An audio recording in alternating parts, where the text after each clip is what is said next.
Our next speaker is a very well-known face around grassroots events in North Carolina.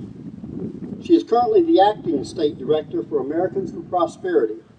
She's been at AFP since February of 2007 and got her start in the political arena at the American Conservative Union's Education and Research Institute in Washington, D.C. back in the early 1980s. She moved to North Carolina in 1983 and became the Wake County coordinator for Senator Jesse Helms in the now famous Helms-Hunt race for the Senate seat, and this launched 25 years of political activity where she worked in dozens of local, state, and national political campaigns. She's held partisan positions from precinct chairman, club president, county executive committee, state executive committee, state central committee, and congressional district chairman positions. The mission of Americans for Prosperity is to educate citizens on economic issues and motivate them to affect public policy through taking action. They're all about helping us do what we need to do as citizens. She's originally from Michigan, is a former teacher and a mother of 3 sons, and we're welcome now to call her a North Carolinian, Chris Farr.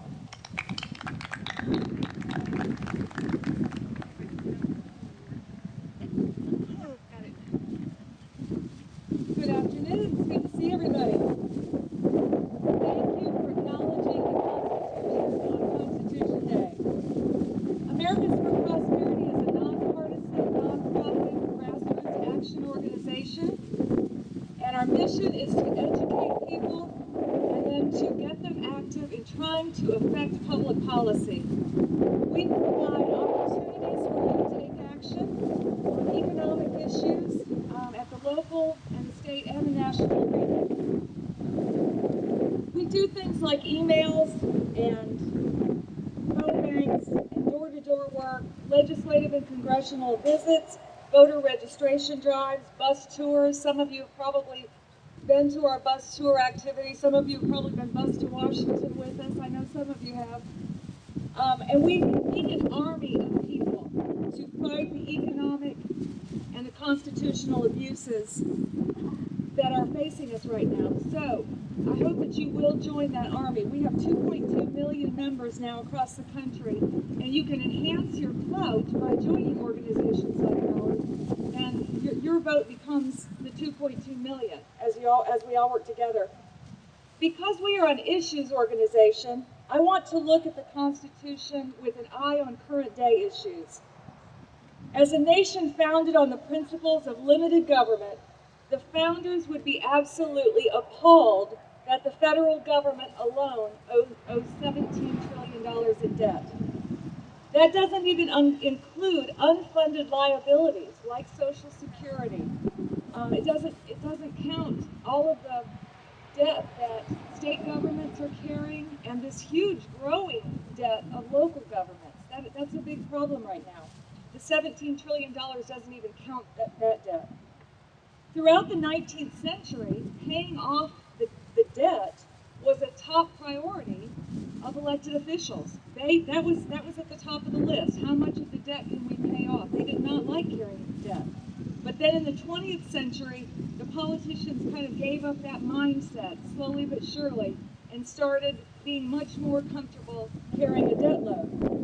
In 1940, there was a lot of consternation from the American people that the debt had reached $43 billion. $43 billion was a lot of money in 1940. People were very concerned about that. 1980, it had grown to $908 billion. And I remember this. I went to Washington soon after 1980, and I remember how we talked about the debt back then. We were carrying too much debt. And these numbers seem quaint to us now, because now we are talking about nearly $17 trillion. It's an unfathomable number that none of us can really put our heads around. Now, ultimately, debt crushes the economy and is driven by an unhealthy addiction to spending. That's where this debt is coming from. Debt causes a decline in economic growth. It causes elected officials to start thinking of ways to tax and to bring in more revenue. It sacrifices the well-being of future generations. And it is a symbol of government waste and elected officials running amok with our tax dollars. But the most important point of all about debt and massive debt especially, it proves that a complete abandonment of the entire point of the Constitution, which was to clearly define and limit the role of the federal government so that states could be the laboratories of democracy and innovation. So debt completely falls within this constitutional problem because of that problem with defining and limiting the federal government. Now here's another issue we don't talk about very much. Did you know that the federal government owns 28% of the country's land mass? 28%. It's often sitting idle with little access to we the people. The federal government has not kept its historical promise to turn over more land to the states. The western states, being the newer states, they've been hit the hardest. There's 93% of federal land is located within 13 western states, all west of Texas. So what happens when the federal government hoards land? Your taxes get very high in those areas. California's income tax, the top bracket is 13.3%. There's no wonder they're having such a hard time in California. Hundreds of millions of acres of land sit idle so that economic activity in that area absolutely dies. You're in the most beautiful place in America and in the world, but you can't make a living there, so no one really can enjoy it. Oil production on federal lands decreased 14% in just 2010 and 11. Most Americans acknowledge that federal government has a role in managing our nation's land. We believe in some national parks, we believe in military bases and interstate highways, at least most of us do. But every acre of land that does not fulfill the basic function of government is an acre that would have been better used by we the people. So federal land is a big constitutional issue. So let's talk a little bit about the biggie, Obamacare. Talk about an abandonment of the Constitution. For the first time in American constitutional history, the federal government will soon force Americans to buy services from a private company in the form of health insurance. Or they will pay the consequences. Audio. Sound man, sound man.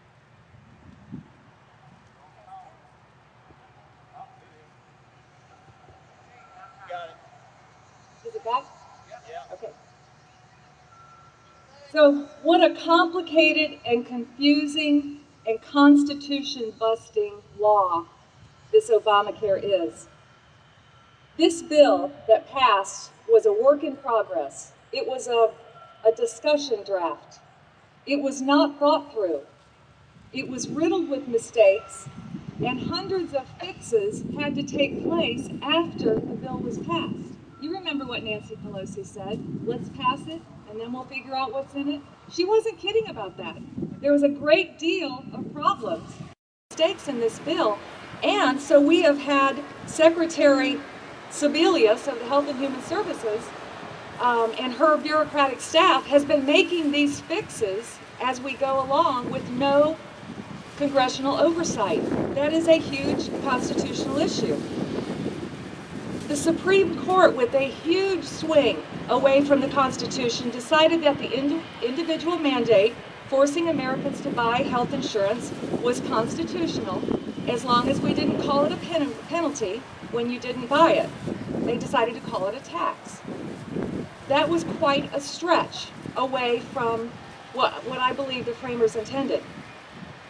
The Supreme Court did do the right thing when they said forcing the states to expand Medicaid or lose all of their Medicaid funding. They felt that was too heavy-handed, and they were right. So I'm very happy that our state turned down a massive expansion of Medicaid because I do believe it helped keep us from financial despair here at the state level. And folks, I am not unsympathetic to people that do not have health insurance. I have young family members that don't have health insurance.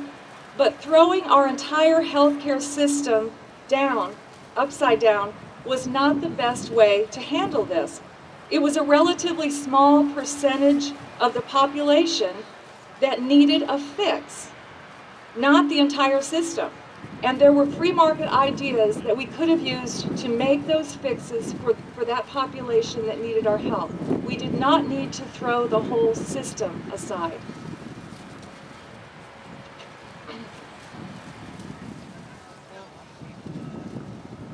So now we have all these terrible consequences of the health care bill. Employers are dropping insurance plans. Employers are cutting their workers' hours to keep them part-time so they don't have to put them on health insurance. There will be eventual doctor shortages. We already have doctors dropping Medicaid right and left. And I won't go into all of the constitutional issues, the arguments from the judicial left and the judicial right about the Constitution's necessary and proper clause and the Commerce Clause, which have ultimately brought us to this judicial acceptance of Obamacare. But one thing is clear. Since the 20th century, there has been a complete assault on the intent of the framers of this nation. And Obamacare is probably the worst example of that. My colleagues at AFP are here, and they have a petition. I don't know whether they have passed it out yet. We have been involved with the healthcare issue from the beginning. We have today a campaign. It's called Exempt Me Too. And you sign the petition, and you join the army of people that are continuing this fight against this terrible and unconstitutional law. I hope you'll fill it out. I hope you'll go to americansforprosperity.org and join our organization. Because the fight is ongoing. We fight 12 months out of the year, 365 days of the year, and I know many of you do as well. So let's join forces. Thank you very much.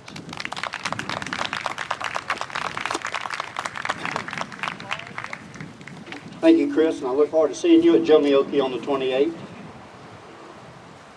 That's our next big Constitution Day rally. That's a statewide rally. Jomioki Park is about 15 minutes north of Winston-Salem up Route 52. It's on Saturday the 28th from 10 until about 5:30 or 6 when everybody gets tired of hearing people talk. We're going to have a lot of music, good fun, family entertainment as well because nobody wants to sit and listen to a 6-hour political sermon, least of all me.